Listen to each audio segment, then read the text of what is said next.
पिछली बार सामान डिलीवर करते वक्त मेरे पीछे एक अनजान व्यक्ति पड़ गया था। ये वही बंदा था जो मेरे ट्रांसपोर्ट बिजनेस पे अटैक कर रहा था और इससे बचने के चक्कर में मेरा भी एक्सीडेंट हो जाता है। मुझे तो लगा था कि मेरा खेल खत्म हो गया, लेकिन शुक्र है मैंने सही टाइम पे अपने ट्रक से जंप कर दिया था। हाँ, मुझे काफी सारी चोटें जरूर आई, लेकिन मैं जिंदा बच गया था और पिछला पूरा हफ्ता मुझे हॉस्पिटल में गुजारना पड़ा, तभी जाके मैं थोड़ा बहुत रिकवर हो पाया। लेकिन इतना तो मुझे मालूम पड़ गया था कि जिसने मुझ पे हमला किया वही मेरे बिजनेस को बर्बाद कर रहा था। और अब मेरे पास दो रास्ते थे, एक कि मैं अपना बोरिया बिस्तर बांधूं और वापस गांव में चले जाऊं, या फिर दूसरा रास्ता, जिस बंदे ने मेरी ये हालत की है मैं उसे ढूंढूं और उस कमीने की ऐसी की तैसी कर दूं। बड़ी मुश्किल से मैंने अपना ये ट्रक बिजनेस खड़ा किया है, इतनी आसानी से किसी को बर्बाद नहीं करने दूंगा। अब उसे भुगतना पड़ेगा और अब मैं जान गया था कि मुझे क्या करना है। अब मैं अपने एक मिनी ट्रक में बैठ के एक पुराने दोस्त से मिलने के लिए जा रहा था। हमारी ज्यादा मुलाकातें नहीं होती, लेकिन ये वो बंदा है जिसके प्लान्स कभी फेल नहीं होते, वो बंदा जो किसी को भी ढूंढ के निकाल सकता है। ये बंदा हमेशा 2 कदम आगे रहता है और ऐसे मौके पे यही सबसे भरोसे वाला आदमी था। और फाइनली अब मैं उस एरिया में पहुंच गया था जहाँ पे आजकल मेरा ये दोस्त रह रहा था। उसका हाउस नंबर तो मुझे पता ही था, तो मैं फौरन उसके घर में चले जाता हूँ और दरवाजे पे नॉक करके उसे बोलने लगता हूँ, एक्सक्यूज मी, क्या लाला भाई घर पर है?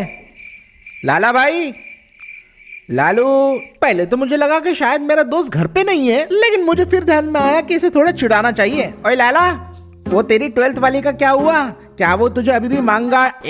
तुझे कितनी बार कहा है कि वो नाम मेरे सामने मत लिया कर।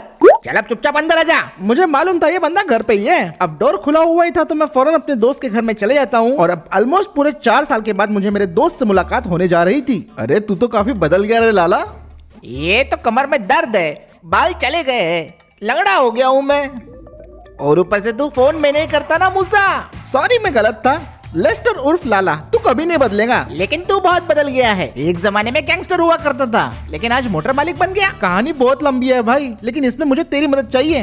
मैं समझ गया, बोलने की जरूरत नहीं, मैं तेरी मदद करूंगा। अब लाला भाई और मैं मिलकर उस बंदे की खोज करने लग जाते हैं जो पिछले कई दिनों से मुझ पे हमला करने की कोशिश कर रहा था। आखिर पता तो चले कि कौन है वो जो मेरे बिजनेस को बर्बाद करने पे तुला हुआ है, यहाँ तक कि मुझे मारना चाहता है। लाला भाई ने सबसे पहले तो शहर के सारे सीसीटीवी कैमरों को छान मारा और फिर जहाँ जहाँ मुझ पे हमला हुआ था वहाँ की सीसीटीवी फुटेज से लाला भाई ने उस बंदे को ट्रैक कर लिया जो मेरे पीछे पड़ा था। ये देखो मूसा, ये रहा वो बंदा जो तुम्हारे ऊपर हमला करता है। जरा ध्यान से देखो इसे। हाँ, यही वो बंदा है। जूम करो इसके ऊपर जल्दी से। ओके ओके, ये रहा इसका फोटो। अरे बाप रे, सारी इन्फॉर्मेशन अभी निकालता हूँ मैं इसकी। बस जरा 1 सेकंड रुको। ये देखो, और फाइनली अब मुझे पता चल गया था कि मेरा असली दुश्मन अब कौन है। मूसा, यही वो बंदा जो तुम्हारे पीछे पड़ा हुआ है, मिस्टर राहुल जायसवाल।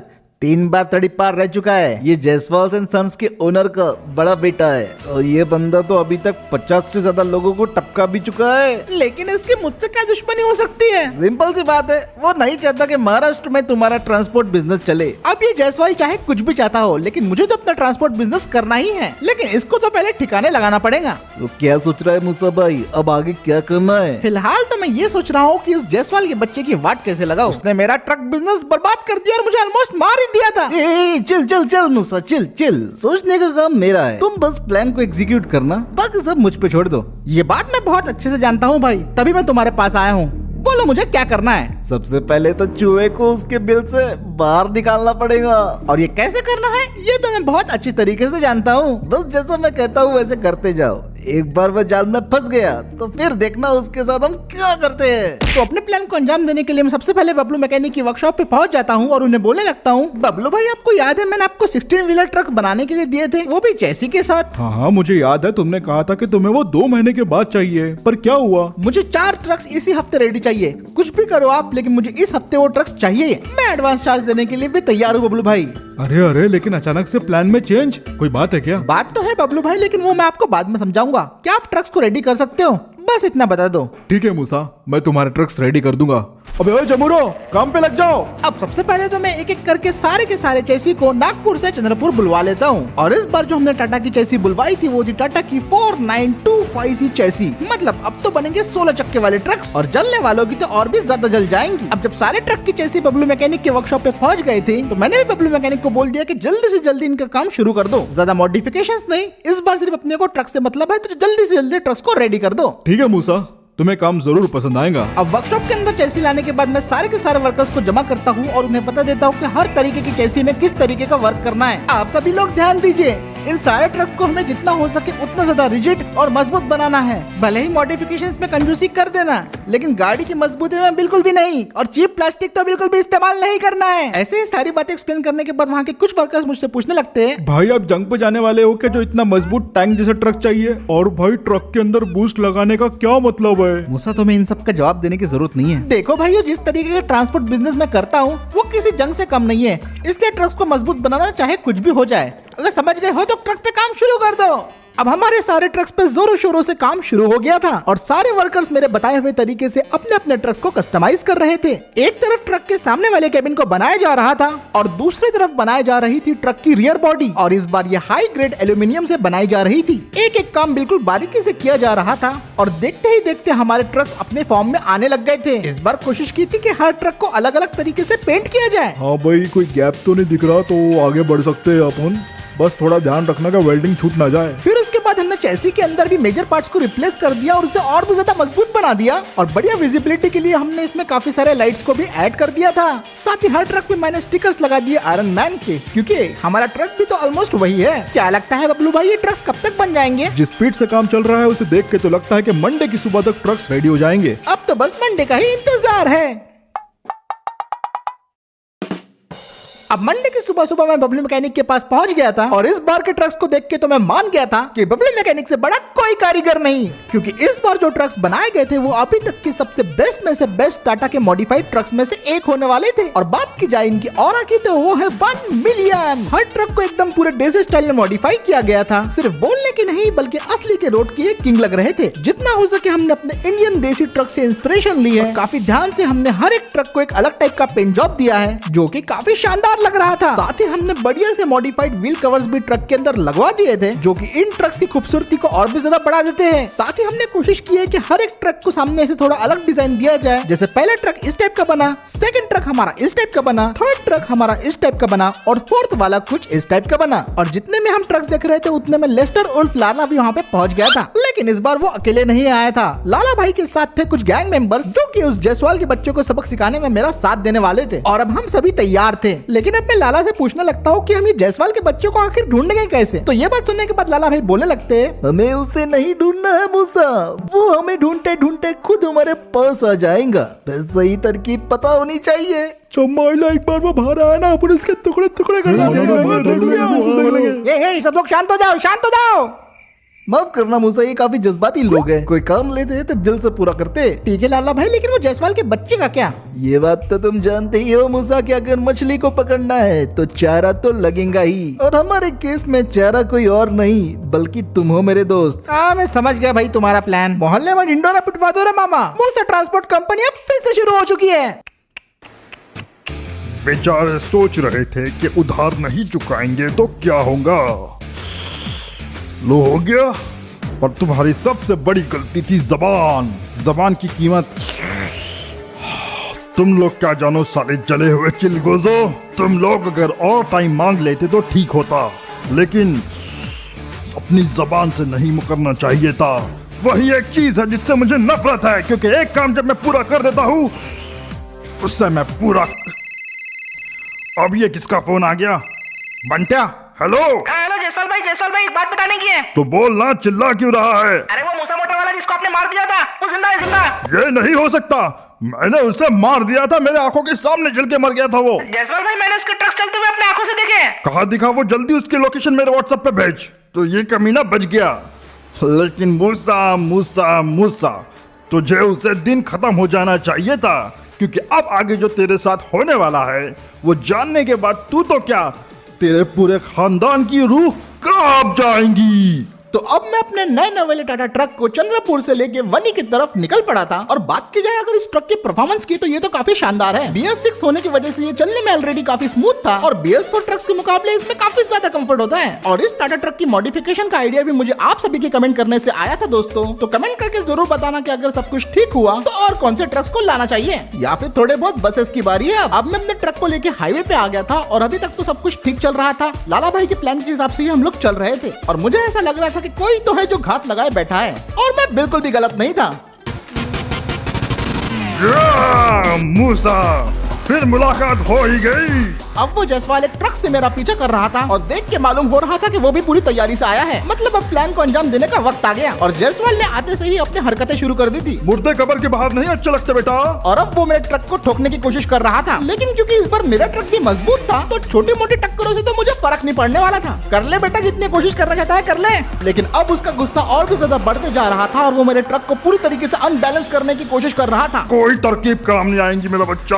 और अब सिचुएशन थोड़ी सी क्रिटिकल होना शुरू हो गई थी। वो अपने ट्रक का फुल पोटेंशियल इस्तेमाल करके मुझे ठोके जा रहा था और फिर अचानक से उसने मेरे ट्रक को इतनी जोर से टक्कर मारी कि मेरे ट्रक के अंजर पंजर ढीले हो गए। और अब मैंने सोचा कि मुझे अपने ट्रक की स्पीड को बढ़ा देना चाहिए, लेकिन वो मेरी स्पीड को कैचअप भी कर रहा था। चल बेटा, भागने से कुछ नहीं होगा। जायसवाल को लगा वो जीतने वाला है, लेकिन उसे हमारा प्लान का कोई अंदाजा नहीं था।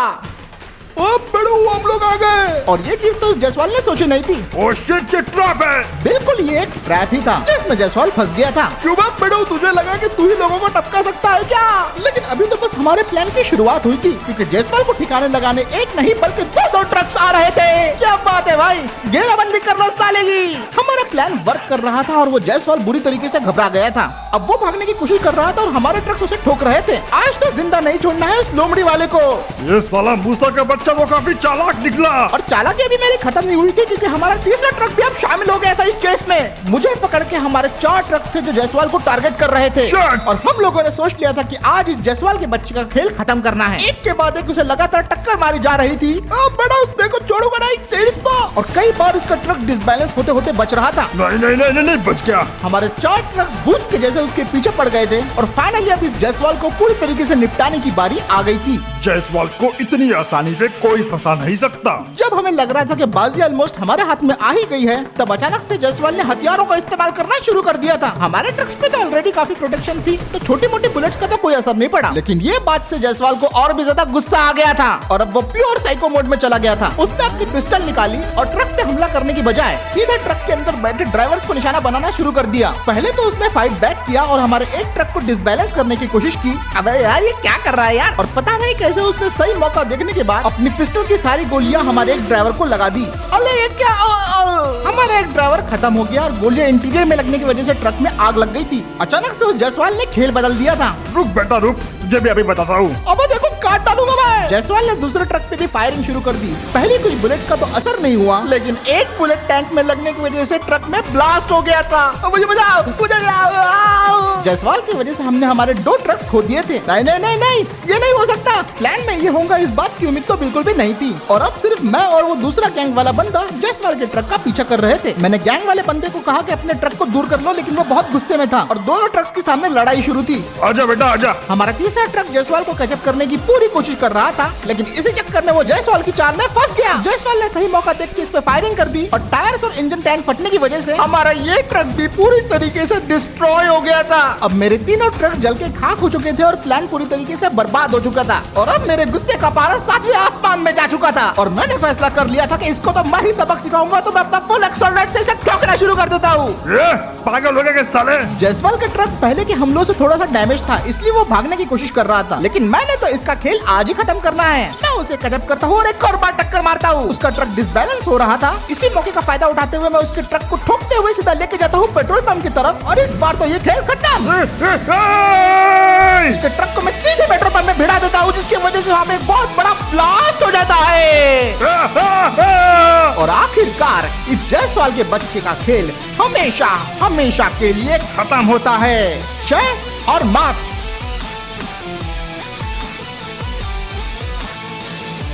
जानते हो दोस्तों, ये सब करते हुए मुझे बिल्कुल भी अच्छा नहीं लगता, लेकिन मैं करूँ तो करूँ क्या। जब बात अपनी रोजी रोटी पे आ जाती है तो हमें अपने हथियार उठाने ही पड़ते हैं। आज के बाद ये जायसवाल वाला किस्सा हमेशा के लिए दफन हो जाएगा। लेकिन मुझे बुरा तो उन गैंग मेंबर्स के लिए लग रहा है जिन्होंने मेरी खातिर अपनी जान दे दी। ज्यादा कुछ नहीं, लेकिन अपनी कमाई में से कुछ हिस्सा मैं उनके परिवार वालों को जरूर दूंगा। ये सब अब मेरी जिंदगी का एक बुरा सपना था जिसे मुझे भूल जाना है और अपने आने वाले कल पे फोकस करना है। तो इसीलिए मैं अपने ट्रक में वापस बैठ जाता हूँ और इससे पहले कि पुलिस यहाँ पे आ जाती, मैं अपने ट्रक को घुमाता हूँ और जल्दी से ट्रक को लेके वहाँ से निकल पड़ता हूँ। बाय बाय जायसवाल, फिर कभी मुलाकात नहीं होगी। अब दोस्तों, इन दिनों मेरा वीडियो काफी ज्यादा लेट हो चुका है ये वाला। इसका रीजन बस ये है कि भाई वीडियो बनाते बनाते मैंने एक जो चिल्ला दिया था उसके वजह से थ्रोट में थोड़ा सा प्रॉब्लम हो गई थी। समझ सकते हो कि मैंने कहाँ पे चिल्लाया होगा। आवाज बैठ गई और वीडियो डिले हो गया। तो अब शाम होने को आई है और मैं अपने ट्रक स्टैंड पे वापस आ चुका था। जायसवाल की वजह से अब मेरे पास सिर्फ लिमिटेड ट्रक्स ही बचे हुए थे और देख के तो ऐसा लग रहा था कि भाई अब मुझे जीरो से ही स्टार्ट करना पड़ेगा। एक छोटे से टाटा एस से मैंने इतना बड़ा बिजनेस बनाया था, तो अब तो मेरे पास एटलीस्ट 4 ट्रक्स हैं। हाँ, जायसवाल की वजह से मेरा काफी ज्यादा नुकसान हुआ, मेरे ट्रक्स नहीं रहे, मेरे ड्राइवर्स मारे गए, लेकिन अब मैं फिर से शुरुआत करूंगा, क्योंकि जहाँ उम्मीद होती है वहाँ पे उम्मीद की सुनहरी किरण हमेशा मिल जाती है। इस ट्रक बिजनेस को मैं और भी ज्यादा एक्सपेंड करूंगा, जिसकी शुरुआत होंगी trucks, buses, taxis, auto rickshaws और हर वो चीज जिसके जरिए हम पब्लिक ट्रांसपोर्ट में घुस सकते हैं। तो बस दोस्तों, फिर इसी के साथ आज का वीडियो यहीं पे खत्म करते हैं। वीडियो पसंद आया है तो वीडियो पे एक लाइक, शेयर और सब्सक्राइब जरूर कर देना और मैं मिलता हूँ आपसे अगले वीडियो में। और लेट वीडियो के लिए फिर से सॉरी, दोबारा ऐसा नहीं होगा। ऐसा नहीं होना चाहिए था। नहीं डॉक्टर, इसकी हालत अब कैसी है? मैंने कहा ना सर, बॉडी 90% जल चुकी है और इनका कोमा से बाहर आना बहुत मुश्किल है। फिलहाल तो ये जिंदा है, लेकिन कब तक ऐसे रहेंगे इस बारे में कुछ कह नहीं सकते। मेरे बेटे, बचपन से तुम्हारी आदत रही है सबसे तगड़े आदमी से भिड़ने की, एक बहादुरी जो कभी कभी बेवकूफी बन जाती थी, पर मैं ही वो होता था जो तुम्हें उनके चंगुल से छुड़ा के ले आता था। कोई बात नहीं, आराम करो मेरे बेटे, तुम्हारा ये आखिरी मसला भी मैं ही सुलझाऊंगा।